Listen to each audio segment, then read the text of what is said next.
So what we were fighting was this bracket and these two bolts that you cannot get to, and you have to get these bolts back before you turn this in for core. Here's that hose we couldn't get off. Oh yeah, she was cross-threaded in there. Someone got tired of leaking. And you can tell because this should have been this way, not this way. It means they turned it. It's a shame. We're going to get that assembly off to get this pump torn down so we can get our new one ready. So now we're going to break our pump down. Yeah, there's been no way to get this bottom one out. You have to do a little bit from the bottom and a little bit from the top.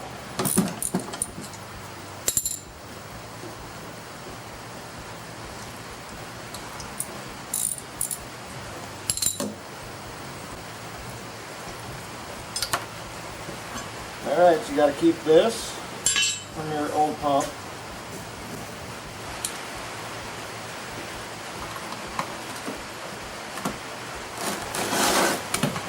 You may have to put this in a vise to do this step.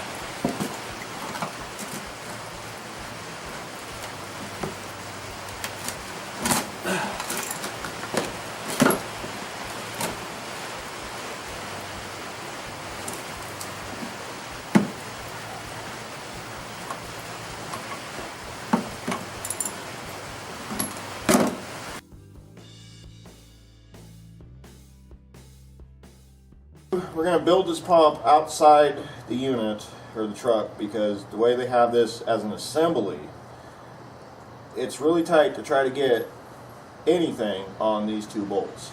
So these are the ones that we were fighting with in part one. I go here and I go here. Okay, so when you get your new pump, there's going to be a couple things that are sealed off. Okay, these two are your mounts, and this is your high pressure side, low pressure side return.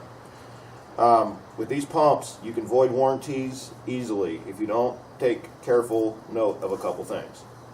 A1, never use a hammer. You know, like I said in part one, you have to have a tool for this job. That's why this job is a 7. But it can be done yourself. Alright, so let's begin building this. So first things first, I'm going to get these little green stoppers out. They put these in so they can paint it. Keep the body from rusting. These things can be tricky to get off sometimes.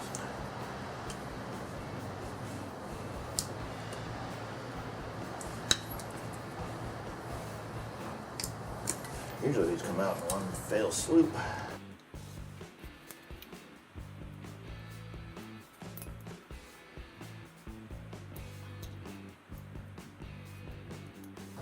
Alright, one is out. Now you'll notice you have two different studs here. And there's a reason for that. The one that has the nut welded to it goes in your bottom one for your adjustment on your bracket. I'll show you that here in a minute. And you have your short one. Short one goes up here. Make sure you note that, because if not, you're not going to be able to get that bracket to sit right.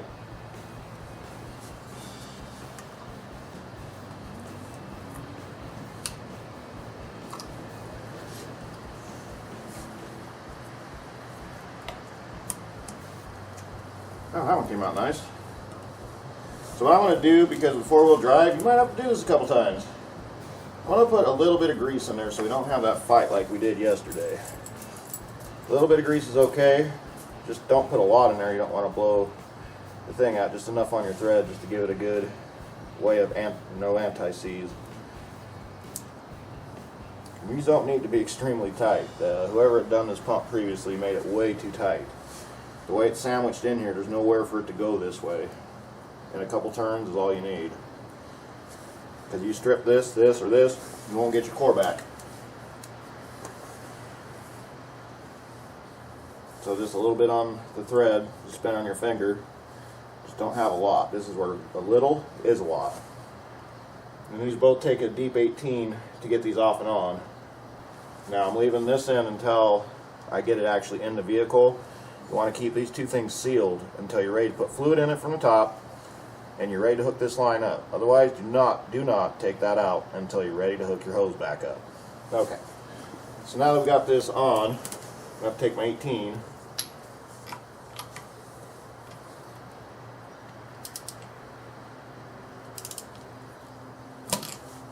And that's why you don't want to put it on very tight.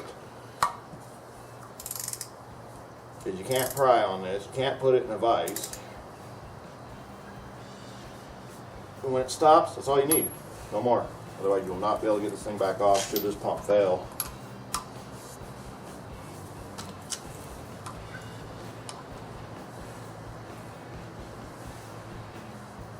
That's it. Bracket. Oh, you'll notice that here it's a beveled bracket. And that's why you have to use the bigger one on the bottom. And then it goes on simply just like that. So now, the bolts you can't get to, you have plenty of great access to. Now I don't know what the specific torque spec on this is, but it doesn't have to be extremely tight. You do want it tight, but I'd say about 10, 15 pounds, a little bit past stop. All you need for that.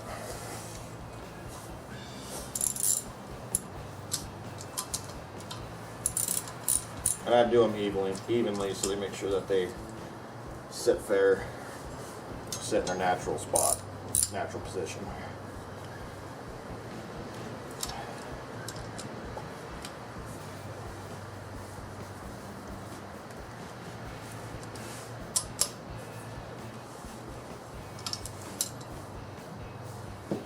Alright, and that's how you bench build power steering pump on an L05 350 motor.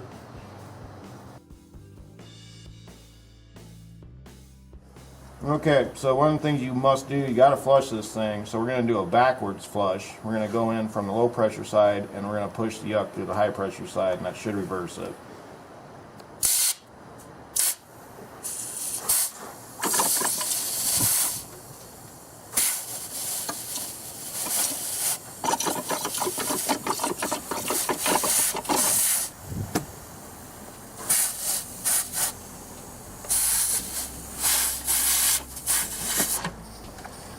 Okay, that doesn't work. Oh! Well, I guess it tells me we're going to have to go the other way. So what we're going to do is we're going to take a little bit of fluid and we're going to pass it through just to make sure we're not getting any more garbage out. Oop. This stuff kind of pours like honey.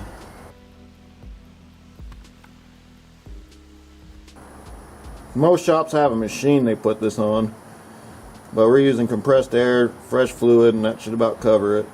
As long as you see this clear honey stuff coming out the other side, you've got the cooler flush, you got your box flush. And if you notice the big sploosh of fluid, you don't go in the low pressure side. There's a one-way valve in there, and I forgot about that. So go in through your high pressure side, and then clean out through your low pressure port. Okay, so at this point, we're going to re-flush it, make sure that we're still getting good fluid on the other side, and that means we're flushed. This is a very messy job, people. Very messy job. I think brake fluid's probably the next worst, next to power steering crap. Alright, here we go again. Oh, low pressure side. Nope, high pressure side. Yeah, high pressure side. Okay. Okay, as you see, still getting some yuck through there.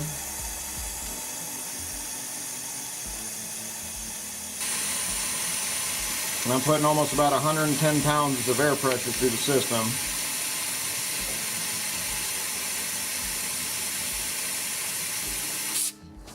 Definitely don't see honey yet. Yeah, this pump definitely overheated.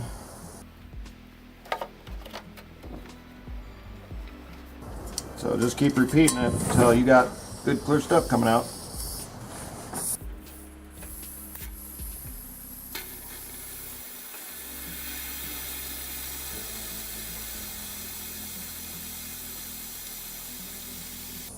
I mean, you're never going to get it 100% perfect unless you replace the entire system, which means steering box and cooler. But we get a lot of it out. It's okay. It's got a filter in the pump. It'll get most of it. Alright, folks, that's how you flush your steering box.